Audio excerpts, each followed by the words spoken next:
개울이 황금빛 잉어를 놓아준 이후 마을을 둘러싼 분위기는 미묘하게 달라지기 시작했습니다. 사람들의 수군거림은 더욱 커졌고 특히 주목의 탐욕이 강물을 향한 불길한 그림자를 들이우면서 마을에는 긴장감이 감돌았습니다. 강에서는 예상치 못한 일들이 벌어졌는데 그물을 던지면 평소 잡히던 커다란 잉어와 붕어들은 온데간데 없이 사라지고 대신 아주 작은 치어들만 그물에 가득 차는 이상 현상이 계속되었습니다. 어부들은 당황했고 이는 곧바로 마을의 생계에 타격을 주었으며 사람들은 이러한 변화가 개울이 풀어준 황금빛 잉어 때문이라고 믿기 시작했습니다. 누군가 그것은 평범한 잉어가 아니라 용이 되려다 실패한 유물일 것이다라고 소문을 내기 시작했고 이 소문은 빠르게 퍼져나가 개울에게 불리하게 작용했습니다. 주목은 이러한 소문을 기회로 삼았습니다. 그는 마을 사람들을 모아놓고 강의 풍요를 훔쳐가는 요물을 잡아야만 이 가뭄이 끝나고 다시 고기가 돌아올 것이다 라고 외치며 선동했습니다. 주목은 황금빛 잉어가 곧 자신의 재산이 될 것이라는 헛된 망상에 사로잡혀 있었고 그는 잉어를 잡기 위해 더 많은 하인들을 고용하고 강 하류를 막는 거대한 그물을 설치하기 시작했습니다. 그의 행동은 마치 강물을 사유화하려는 듯 보였고 사람들은 그의 탐욕에 불만을 가졌지만 한편으로는 잉어를 잡아야 한다는 불안감 때문에 주목의 말에 동조하는 기색을 보였습니다. 개울은 이 모든 상황을 멀리서 지켜보며 가슴이 미어졌는데 자신이 한 순수한 선행이 오히려 마을 사람들의 불안과 탐욕을 부추기는 결과를 낳은 것 같아 괴로웠습니다. 특히 주목의 하인들은 마을 사람들 사이를 돌아다니며 개울내 딸이 이상한 물고기를 풀어주더니 그 뒤로 강이 이렇게 된 것이 아니냐는 식으로 노골적으로 개울을 의심하는 말을 퍼뜨리기 시작했습니다. 소문은 점점 더 구체화되어 개울이 잉어를 놓아주는 것을 봤다는 목격자까지 나타났습니다. 물론 그 목격자는 주목에게 돈을 받은 사람이었지만 불안에 휩싸인 마을 사람들은 그 말을 사실로 받아들였습니다. 개울은 아무리 아니라고 해명해도 소용이 없다는 것을 알았기에 그저 묵묵히 고통을 감수할 수밖에 없었습니다. 그녀의 아버지는 딸을 믿었지만 마을 사람들의 따가운 시선과 수군거림 앞에서 어쩔 줄 몰라 하며 딸에게 조심할 것을 당부할 뿐이었습니다. 어느 날 해가 질 무렵 개울은 마을 어귀의 오래된 우물가에서 물을 씻다가 김할머니를 만났습니다.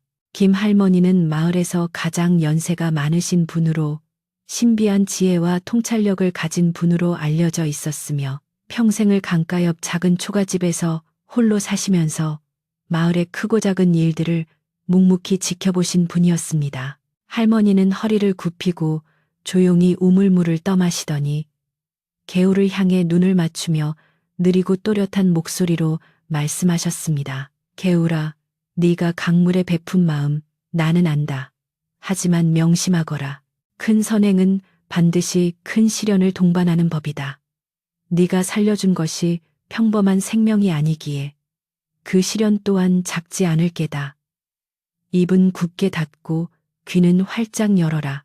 그리고 바람이 어느 방향으로 부는지 늘 그 방향을 관찰하고 현명하게 대처해야 한다.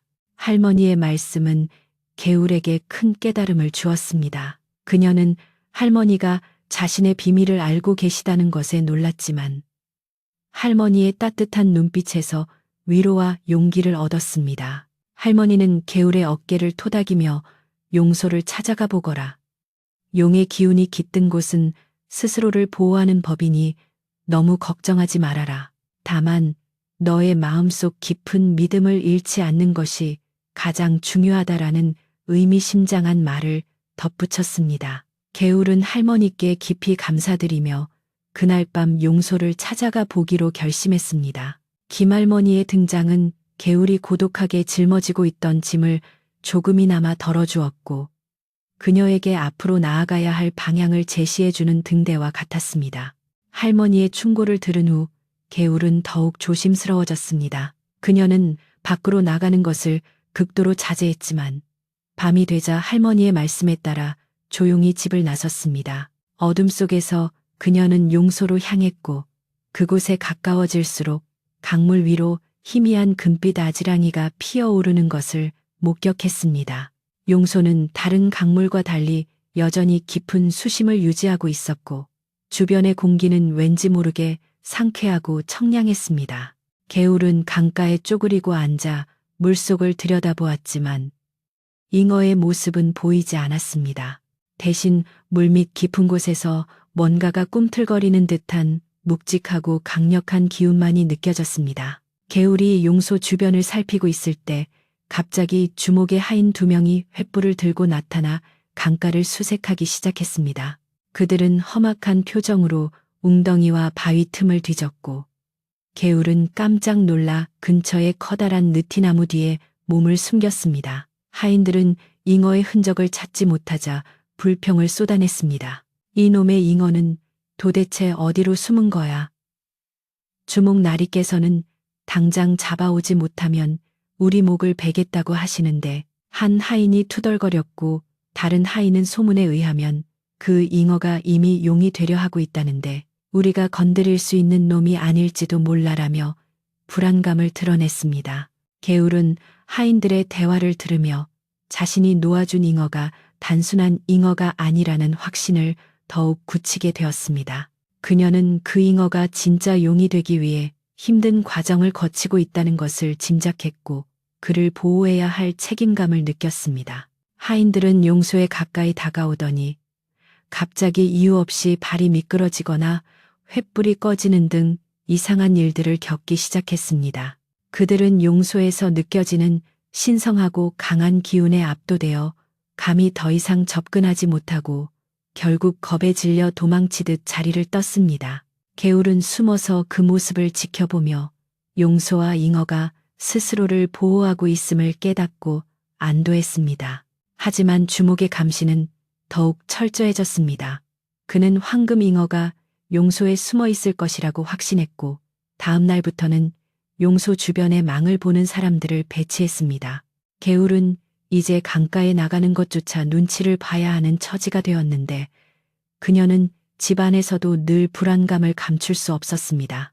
마을 사람들의 시선은 점점 더 차가워졌고 어떤 아이들은 그녀를 향해 요물 풀어준 아이라고 놀리기까지 했습니다. 개울은 고통스러웠지만 자신의 마음속 깊은 곳에 자리 잡은 순수한 믿음을 잃지 않으려 노력했습니다. 그녀는 잉어가 안전하게 승천하여 이 마을의 풍요를 가져다 주기를 간절히 바랐습니다. 개울네 아버지는 딸을 옹호했지만 주목의 횡포와 마을 사람들의 비난에 맞서기에는 힘이 부쳤습니다. 그는 딸에게 개울아, 네 마음은 알지만 당분간은 그 물고기 이야기를 입 밖에 내지 말거라. 우리는 힘이 약하니 잠잠히 때를 기다려야 한다라고 조언하며 딸의 안위를 걱정했습니다. 아버지는 매일 밤 개울을 위해 기도를 드렸고 딸의 착한 마음이 오해 없이 세상에 드러나기를 바랐습니다. 개울은 아버지의 걱정 어린 눈빛을 보며 죄송한 마음이 들었지만 자신이 한 일에 대해 끝까지 책임을 지고 싶다는 강한 의지를 다졌습니다. 그러던 중 마을에 또 다른 흉흉한 소문이 돌기 시작했습니다. 바로 황금빛 잉어를 본 사람이 병을 얻었다는 이야기였습니다. 주목은 이 소문을 더욱 부풀려 잉어가 마을의 기운을 빨아먹는 요물이며 당장 잡아서 불태워야만 마을이 구원받을 수 있다고 주장했습니다. 사람들은 두려움에 떨었고 주목의 선동에 넘어가 개울에게 더욱 노골적인 비난을 쏟아냈습니다. 이제 개울은 마을의 거의 모든 사람들로부터 멀리해야 할 죄인 취급을 받게 되었는데 그녀는 외로웠지만 자신의 선행이 악행으로 변질되는 것을 막기 위해서라도 진실을 밝혀야 한다는 결심을 굳히기 시작했습니다. 이 모든 고난 속에서도 개울은 희망을 잃지 않았습니다. 그녀는 김할머니의 말씀처럼 큰 선행 뒤에는 반드시 큰 시련이 따른다는 것을 되새겼습니다. 그녀는 밤마다 조용히 강가에 나가 멀리서 용소를 바라보며 잉어의 기운을 느꼈고 그 기운이 그녀에게 닿을 때마다 알 수 없는 평온함과 용기가 샘솟았습니다.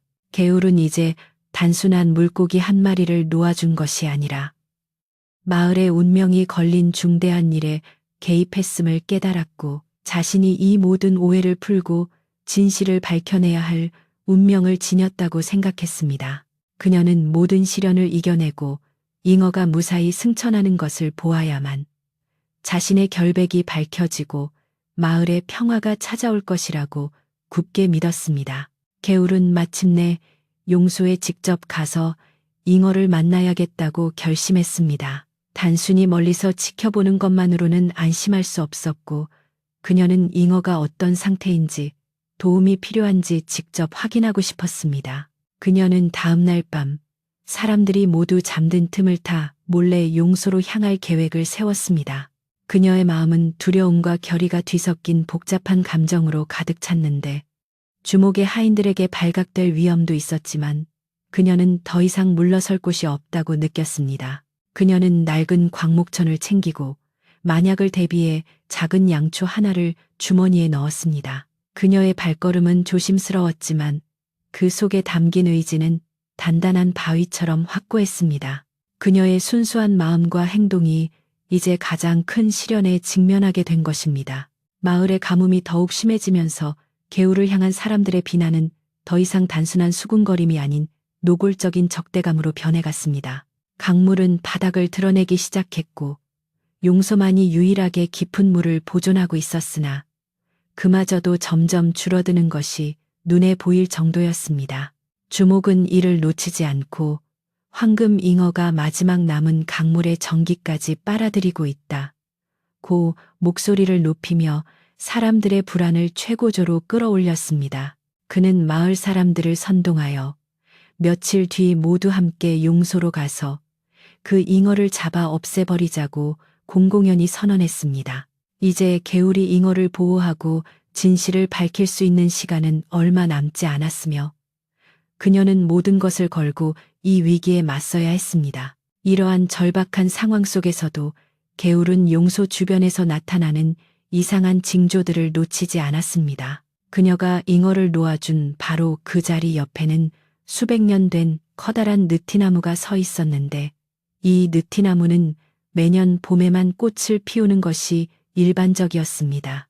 하지만 지금 타는 듯한 여름 가뭄 속에서 이 느티나무의 가지 끝에는 갑자기 싱싱하고 푸른 잎사귀들 사이로 흰색의 작은 꽃들이 피어나기 시작했고 그 꽃들은 밤이 되면 은은한 금빛을 머금고 빛나는 것처럼 보였습니다. 마을 사람들은 이 기이한 현상을 가뭄의 불길한 징조로 여겼지만 개울은 이것이 잉어의 강력한 생명력, 즉 용의 기운이 땅으로 스며들어 나타난 신성한 징표라고 직감했습니다. 개울은 더 이상 머뭇거릴 시간이 없다고 판단했습니다. 주목이 마을 사람들을 이끌고 용소를 덮치기 전에 잉어에게 경고를 하든 아니면 무슨 일이 일어나고 있는지 정확히 파악해야만 했습니다. 그녀는 그날 밤 아버지가 깊이 잠든 것을 확인한 후 조용히 집을 나섰습니다. 밤하늘에는 초승달이 희미하게 떠 있었고 마을은 깊은 침묵 속에 잠겨 있었지만 개울의 심장은 두려움과 결의로 격렬하게 뛰고 있었습니다. 그녀는 짐승처럼 조심스럽게 발소리를 죽이며 좁은 샛길을 따라 용소로 향했고 자신의 몸과 마음을 둘러싼 모든 위험을 무릅쓰고 앞으로 나아갔습니다. 용소에 가까워지자 흰 꽃이 만개한 느티나무에서 풍겨오는 맑고 시원한 향기가 개울을 감쌌습니다. 그 향기는 보통의 꽃향기가 아니었고 마치 천상에 물을 뿌린 듯한 청량함이 느껴졌는데 이는 가뭄으로 메마른 대지에서 느껴지는 냄새와는 완전히 대조적이었습니다. 그녀는 느티나무 아래에 쪼그리고 앉아 용소의 수면을 바라보았습니다. 물은 여전히 깊었지만 수면 위로 맑은 금빛 안개가 몽글몽글 피어오르고 있었는데 그 안개 속에서 마치 비늘이 반짝이는 듯한 환영이 보였다 사라지기를 반복했습니다. 개울은 숨을 멈추고 그 신비로운 광경을 지켜보았습니다. 개울이 막 용소에 더 가까이 다가가려던 순간 깊은 물속에서 거대한 물결이 일더니 믿을 수 없을 만큼 커진 황금빛 잉어가 수면 위로 모습을 드러냈습니다. 잉어는 처음 개울이 보았던 것보다 훨씬 거대해져 있었고 그 몸은 금빛 광채로 번쩍였습니다. 특히 그 이마에는 작은 뿔이 돋아나고 있었고 몸통에는 용의 비늘처럼 단단하고 영롱한 무늬가 박혀 있었는데 이는 잉어가 오랜 수행 끝에 용으로 변모하는 마지막 단계에 와 있음을 명확하게 보여주었습니다. 개울은 그 웅장함에 압도되어 무릎을 꿇고 말았지만 두려움보다는 경외심과 안도감이 앞섰습니다.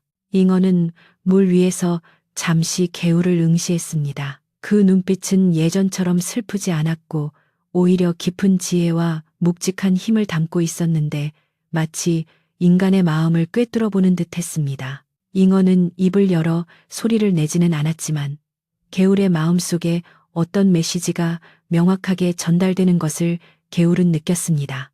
고맙다. 인간의 딸이여, 너의 순수한 마음이 나에게 시간을 주었다. 나는 곧 승천할 것이나 마지막 시련이 남아있다. 개울은 온몸에 전율을 느끼며 잉어의 마음을 이해했습니다. 그녀는 고개를 끄덕이며 잉어에게 마을 사람들의 불안과 주목의 탐욕에 대해 속삭이듯 말했습니다. 주목이라는 사람이 내일 마을 사람들을 이끌고 당신을 해치려 올 것입니다. 그들은 당신이 가뭄을 몰고 온 요물이라고 믿고 있어요. 부디 조심하세요.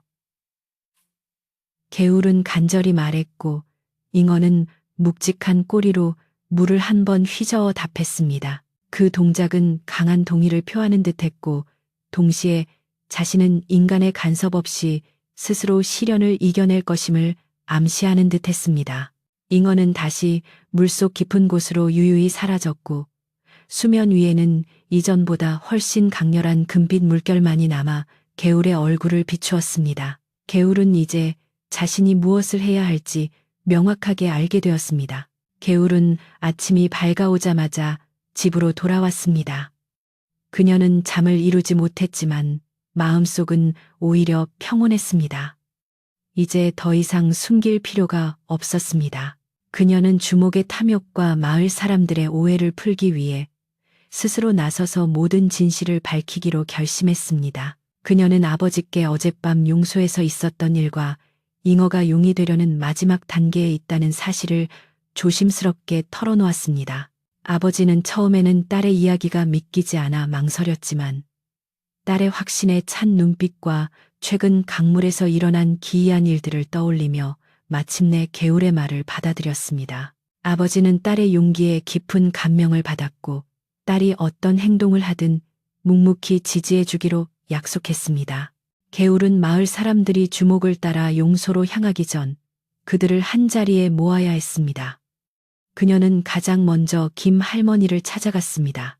할머니는 이미 모든 것을 알고 있다는 듯이 온화한 미소를 지으며 개울을 맞이했습니다. 개울은 할머니께 자신의 결심을 말씀드렸고 할머니는 고개를 끄덕이며 네가 강물에 베푼 순수한 마음은 하늘이 안다. 숨기려 하면 악이 자라지만 드러내면 빛이 된다. 두려워하지 말고 네가 본 것을 그대로 말하거라. 나는 너를 믿는다라고 용기를 북돋아 주었습니다.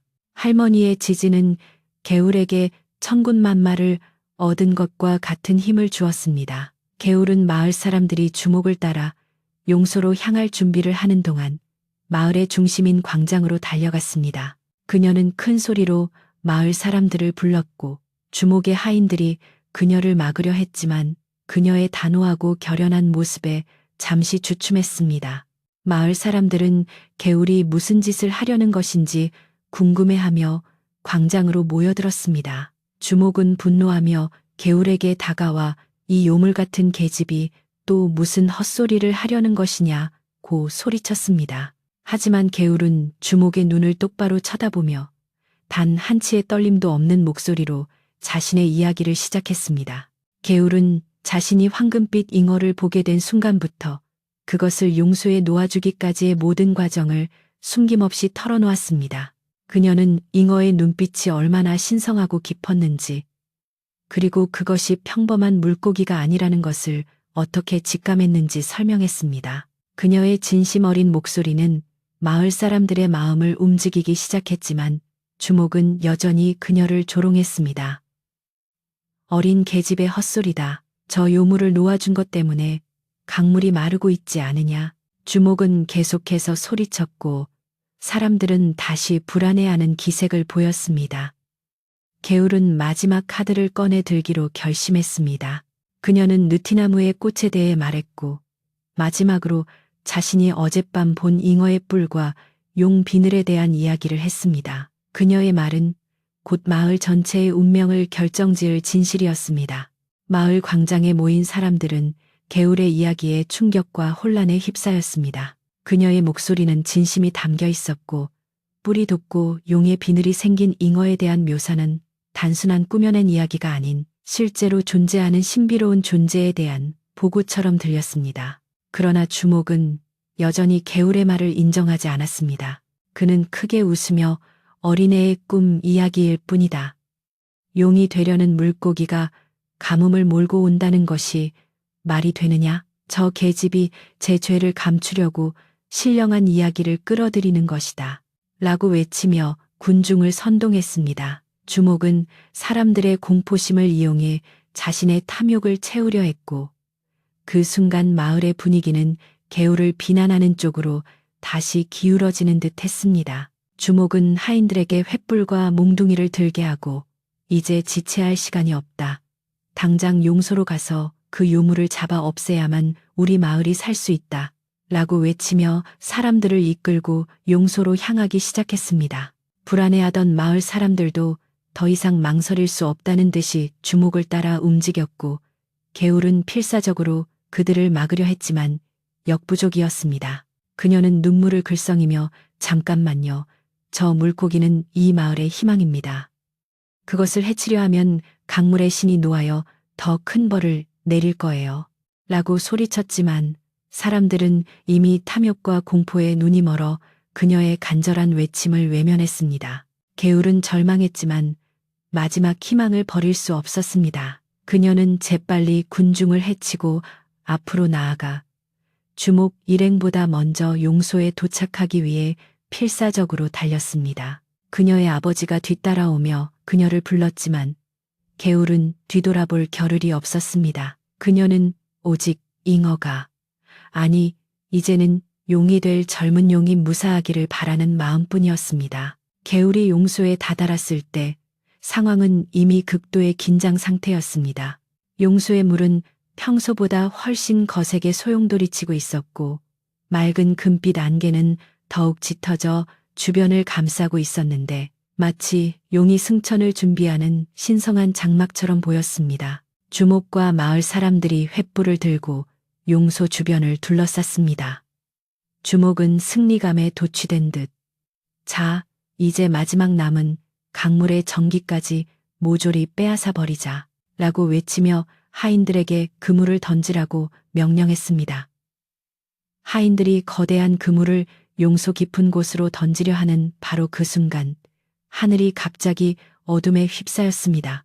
해가 중천에 떠 있었음에도 불구하고 먹구름이 순식간에 몰려와 하늘을 뒤덮었고 번개와 함께 굉음이 천지를 뒤흔들었습니다. 용소의 물은 격렬하게 솟구치더니 거대한 물기둥이 하늘로 치솟았는데 그 안에는 금빛 광채를 뿜어내는 젊은 용이 승천을 위해 몸부림치고 있었습니다. 젊은 용은 거대한 뿔과 긴 수염 그리고 온몸을 휘감은 금빛 비늘을 드러내며 하늘을 향해 포효했습니다. 그 위엄은 압도적이었고 사람들은 두려움에 질려 횃불을 떨어뜨리고 무릎을 꿇었습니다.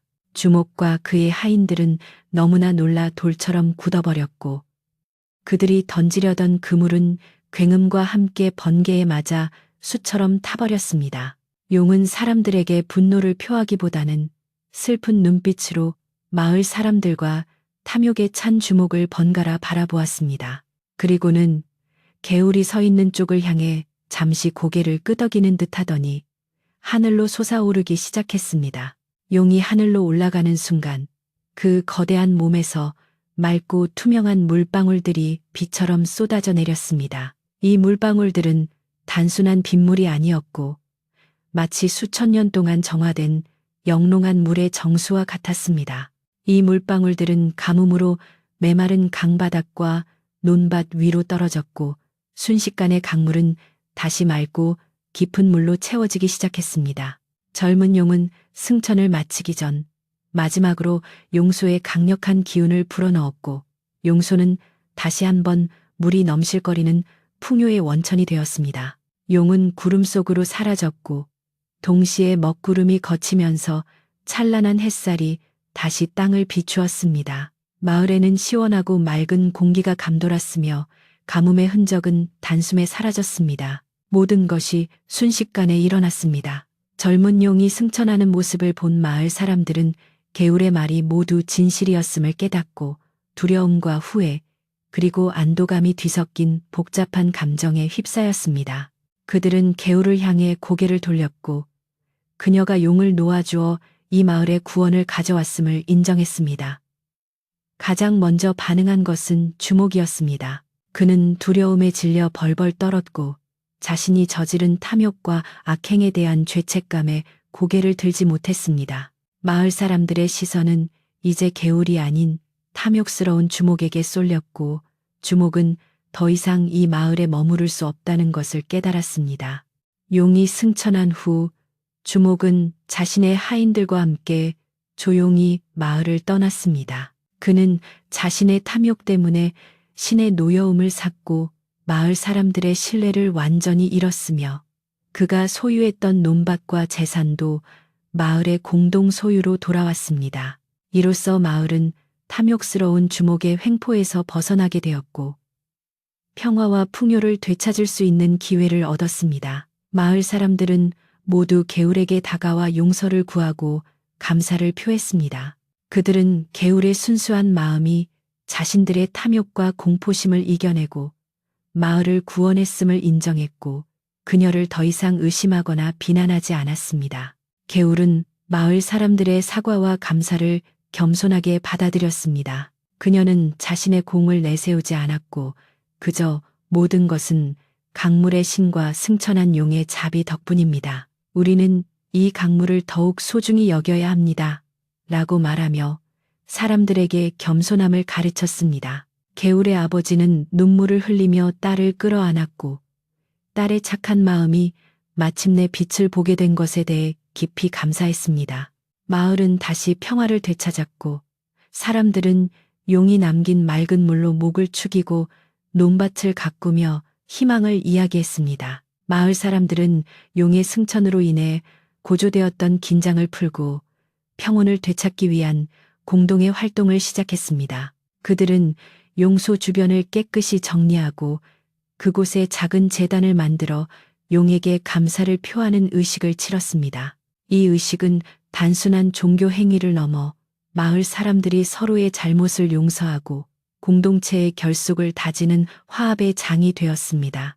개울은 이 모든 과정에서 중심적인 역할을 했지만 그녀는 여전히 묵묵히 자신의 할 일을 할 뿐 사람들 앞에 나서서 칭송받는 것을 부끄러워했습니다. 마을에는 다시 웃음꽃이 피었고 아이들은 맑아진 강물에서 천진난만하게 물놀이를 즐겼습니다.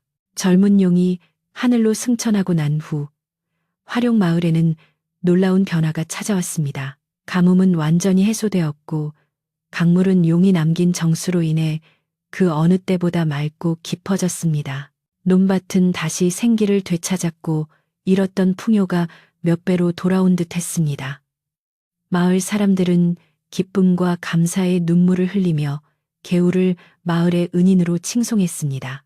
그들은 이제 개울을 향해 따뜻한 미소와 존경의 시선을 보냈고 그녀가 용을 놓아준 행위가 단순한 선행이 아니라 마을 전체를 살린 구원의 행위였음을 마음 깊이 인정했습니다. 이 모든 영광 속에서도 개울은 변함없이 겸손했고 자신의 일에 묵묵히 전념하며 평범한 일상을 이어갔습니다. 개울의 아버지는 딸이 겪었던 고난과 마침내 딸의 순수한 마음이 증명된 것에 대해 한없는 기쁨을 느꼈습니다. 그는 매일 아침 강가에 나가 그물을 던졌는데 이제는 그물마다 싱싱하고 큰 물고기들로 가득 찼고 이는 마을의 풍요로운 미래를 약속하는 듯 했습니다. 아버지는 마을 사람들 앞에서 딸의 공을 자랑하지 않았지만 그의 눈빛은 딸을 향한 깊은 사랑과 자랑스러움으로 가득 차 있었습니다. 마을 사람들은 개울 내 가족에게 늘 최고의 생선과 쌀을 나누어 주었고 이웃 간의 정은 그 어느 때보다 두터워졌는데 이는 주목의 탐욕이 사라진 자리에 순수한 나눔과 배려가 들어섰기 때문이었습니다. 마을 사람들의 존경을 한 몸에 받게 되었지만 개울은 여전히 자신이 한 일에 대해 겸손했습니다. 그녀는 마을 사람들이 자신을 칭찬할 때마다 손사래를 치며 저는 그저 생명을 살리고 싶었을 뿐입니다. 이 모든 복은 저희가 앞으로 강물을 깨끗하게 지키고 서로 화목하게 지내라는 하늘의 뜻일 것입니다라고 말했습니다. 그녀의 이러한 태도는 마을 사람들에게 깊은 인상을 남겼고 그들은 개울을 단순한 행운아가 아닌 진정한 마음의 깨끗함을 지닌 성품 좋은 처녀로 존경하게 되었습니다. 개울은 이전보다 더 열심히 이웃을 도왔고 특히 용소 주변을 깨끗하게 관리하며 용에 대한 감사의 마음을 잊지 않았습니다. 어느 맑고 평화로운 저녁, 개울은 마을 어귀의 우물가에서 물을 씻다가 김할머니와 다시 마주쳤습니다. 할머니는 잔잔한 미소를 지으며 개울에게 다가오셨고 개울은 공손히 허리를 숙여 인사를 올렸습니다. 할머니는 개울의 손을 잡고 따뜻하게 말씀하셨습니다. 개울아, 이제야 네 마음에 평화가 찾아왔구나. 너의 눈빛이 이 세상의 어떤 보석보다도 맑게 빛나는 것을 보니 나도 기쁘다. 네가 살린 그 젊은 용은 바로 너의 순수한 마음이었다. 잊지 마라. 진정한 사랑과 선한 마음이 바로 생명의 물이며 용을 승천시키는 힘이다. 네가 베푼 친절은 영원히 강물처럼 마르지 않고 흐를 것이다. 그러니 마음속에 물이 마르지 않도록 늘 선행을 베풀어라. 할머니의 깊은 말씀은 개울의 마음속에 오래도록 울림을 주었습니다. 그녀는 할머니께 감사 인사를 올리고 집으로 돌아오는 길 내내 그 말을 되새겼습니다. 그녀는 자신의 행동이 단순한 우연이 아니라 마음속 깊은 곳에서 우러나온 순수한 의지의 결과였음을 깨달았고 앞으로도 늘 그런 마음으로 살아가기로 다짐했습니다. 그날 저녁 개울 내 가족은 잔치상을 차려 마을 사람들을 초대했습니다. 용이 가져다 준 풍요에 감사하고 마을의 평화를 축하하는 자리였습니다. 온 마을 사람들이 모여 웃고 떠들며 따뜻한 밥과 국을 나누었고 그들의 얼굴에는 진정한 화합의 기쁨이 가득했습니다. 밤이 깊어지자 사람들은 하나둘씩 집으로 돌아갔고 개울 내 집에는 다시 조용한 평화가 찾아왔습니다. 개울은 방에 앉아 창밖을 바라보았습니다. 밤하늘에는 수많은 별들이 반짝였고 멀리 강물에서는 잔잔한 물소리가 들려왔는데 그 소리는 마치 용이 속삭이는 축복의 노래처럼 느껴졌습니다. 그녀는 창문을 열고 시원한 밤 공기를 들이마셨고 강물 위로 희미하게 떠오른 달빛을 바라보았습니다. 그녀의 눈에 비친 강물은 은빛으로 반짝이며 여전히 맑고 풍요로웠습니다. 그녀는 아버지께 따뜻한 목소리로 말했습니다. 아버지, 저희는 이제 영원히 이 강을 지키고 사랑할 것이에요. 이 평화를 소중히 여길 것입니다. 아버지도 딸의 말에 고개를 끄덕이며 따뜻한 미소를 지었습니다. 그는 딸의 어깨를 감싸 안았고 그들의 집에는 사랑과 평화가 가득 찼습니다. 개울은 이 모든 어려움을 이겨내고 찾아온 평화가 얼마나 소중한지 깨달았고 이제는 어떤 시련이 와도 이겨낼 수 있을 것이라는 강한 믿음을 가졌습니다. 그녀는 조용히 눈을 감았습니다.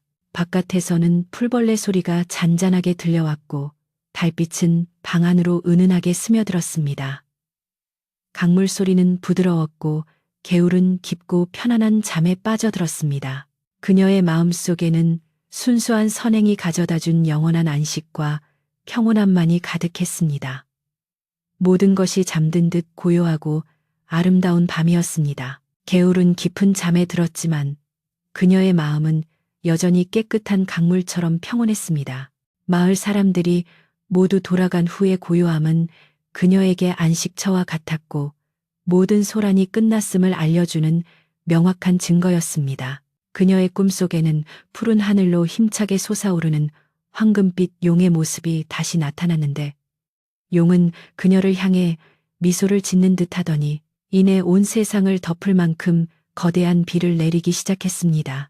그 비는 땅을 적시고 강물을 채우며 모든 생명에게 활력을 불어넣어 주었고 개울은 꿈속에서 그 비를 맞으며 한없이 행복했습니다. 이 꿈은 그녀의 순수한 마음과 선행이 영원히 축복받을 것임을 상징하는 아름다운 예언과 같았습니다. 다음 날 아침 개울은 상쾌하고 활기찬 기분으로 잠에서 깨어났습니다. 그녀는 아버지와 함께 아침 식사를 준비했는데 상위에는 마을 사람들이 전날 가져다 준 싱싱한 나물과 갓 잡은 생선이 가득했습니다. 아버지는 딸의 얼굴을 보며 내 덕분에 우리 집에 복이 들어왔구나. 이 모든 것이 내 마음의 순수함 덕분이다 라고 진심으로 말했습니다. 개울은 미소를 지으며 아버지, 저희는 이제 이 복을 마을 사람들과 더 많이 나누어야 합니다. 용께서 저희에게 풍요를 주신 것은 나누고 화합하라는 뜻이겠죠. 라고 대답했습니다. 그녀의 말 속에는 겸손함과 함께 공동체에 대한 깊은 책임감이 담겨 있었습니다. 아침 식사를 마친 후 개울은 평소처럼 강가로 나섰습니다. 하지만 이제 그녀의 발걸음은 불안하거나 조심스럽지 않았습니다.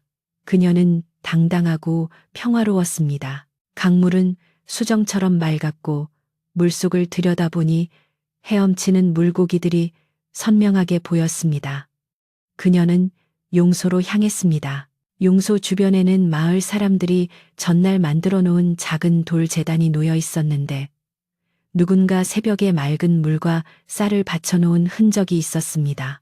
개울은 제단 앞에 무릎을 꿇고 앉아 승천한 용에게 다시 한번 감사의 기도를 올렸습니다. 그녀의 기도는 개인적인 소망이 아닌 마을 전체의 평안과 풍요를 비는 내용이었습니다. 그때 저 멀리서 김 할머니가 느티나무 아래를 천천히 걸어오시는 모습이 보였습니다. 할머니는 개울에게 다가와 활짝 핀 흰 꽃을 손으로 부드럽게 쓰다듬으셨습니다. 개울아, 이 꽃들을 보거라. 가뭄 속에서도 이렇게 피어난 것은 네가 뿌린 생명의 물 덕분이다. 이 느티나무는 이제 영원히 너와 용의 인연을 기억하고 이 마을의 수호목이 될 게다. 할머니는 꽃 한 송이를 조심스럽게 꺾어 개울의 머리맡에 꽂아주셨고 개울은 그 은은한 향기에 마음이 더욱 평온해지는 것을 느꼈습니다. 할머니의 존재는 개울에게 영원한 조언자이자 따뜻한 어머니의 품과 같았습니다. 할머니는 개울과 함께 용소 주변을 거닐며 옛날 이 강물에 얽힌 전설들을 들려주었습니다. 그 이야기 속에는 욕심을 부리다 벌을 받은 사람들의 이야기, 그리고 순수한 마음으로 생명을 구하고 복을 받은 사람들의 이야기가 담겨 있었습니다. 할머니의 이야기는 개울에게 교훈을 주었고 그녀는 자신의 선행이 결코 헛되지 않았음을 다시 한번 깨달았습니다. 개울은 할머니의 말씀 하나하나를 마음속에 새겼고 앞으로도 늘 바르고 정직하게 살아가겠다는 의지를 다졌습니다. 그녀는 이 모든 시련과 사건이 자신을 더욱 강하고 현명한 사람으로 만들었음을 알았습니다. 마을은 시간이 흐를수록 더욱 번성했습니다. 사람들은 더 이상 탐욕을 부리지 않았고 서로 돕고 나누며 화목하게 살았습니다. 개울은 마을 사람들의 존경을 받으며 어른들에게는 예의 바르고 아이들에게는 다정한 언니이자 누나가 되었습니다. 그녀는 마을의 젊은이들에게 강물과 자연을 소중히 여길 것을 가르쳤고 그녀의 가르침은 마을의 전통이 되어 대대로 이어졌습니다. 그녀의 이야기는 이제 마을 사람들의 입을 통해 전해지는 전설이 되었는데 사람들은 이 이야기를 통해 순수한 마음의 힘이 얼마나 위대한지를 배웠습니다. 저녁이 되자 개울은 다시 집으로 돌아왔습니다. 아버지는 저녁 식사를 준비하며 콧노래를 불렀고 개울은 창가에 앉아 노을 지는 강물을 바라보았습니다. 강물은 붉은 빛으로 물들어 아름다웠고 강바람은 시원하고 부드러웠습니다. 그녀는 마음속으로 승천한 용에게 마지막 인사를 건넸습니다. 당신이 남긴 평화와 풍요, 저희는 영원히 소중히 간직할 것입니다. 안녕히 계세요, 젊은 용이시여. 그녀의 마음은 감사와 평온으로 가득 찼고 그녀는 그날 밤 깊고 안락한 잠에 들었습니다. 그녀의 인생은 이제 영원히 강물처럼 잔잔하고 풍요로울 것이었습니다.